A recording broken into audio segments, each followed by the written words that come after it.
right, let's go into our sample summary, brought to you by Rejuvenate Massage and Fitness.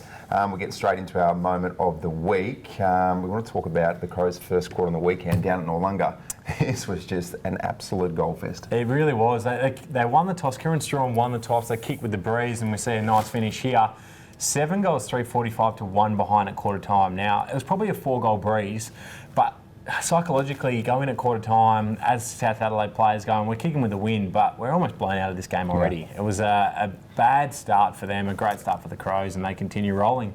Talking point of the week, let's talk about the Redlegs. And we've been saying it for so long, they keep on losing. Could they lose again? And all of a sudden, 2 wins on the trot. This competition is so tight that out of nowhere, Nord is still a chance to make the final. So do you think that they can make the finals then? They, as you mentioned, they're 2 games out of the 5. Is it still a possibility for the Redlegs? Well, we were talking before that there's one game that separates 9th and 5th position, which is a spot in the finals, of course. So they're a win outside of 9th. We're getting very, very technical here, but if they can get a roll on, they've certainly got the talent. It feels like they've got a better list than they did last year.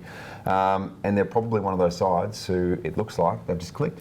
It really does. So it'll be a very interesting watch over the coming weeks for the Redlegs. And let's get to the stat of the week. And this one's not a pretty one if you're a South Adelaide fan. The last 2 games they have played in, they were down 77 to 14 at 3/4 time on the weekend. And the previous game against Norwood, they're down 67 to 10 at 3/4 time. So they have been blown out of games in the opening 3 terms, and to kick 24 points in 6 quarters of footy to start games is really worrying for South Adelaide. It's really concerning for South, more so that you wonder if it's probably not so much of a talent or a roster point of view than maybe there is something going on mentally. We know that sides across every competition sometimes jump out of the gates really slowly, and South are in that bracket right now. They are. They're terribly out of form at the moment. You mentioned it. There's definitely talent there, and they've kicked bags of goals in quarters as well. Again, they showed up on the weekend against the Crows. They kicked 4 in the last quarter, kicked 7 the week before against Adelaide in the last quarter against Norwood. So if you're a South Adelaide fan, you'd be wondering why they just can't show that a bit more often and earlier in games.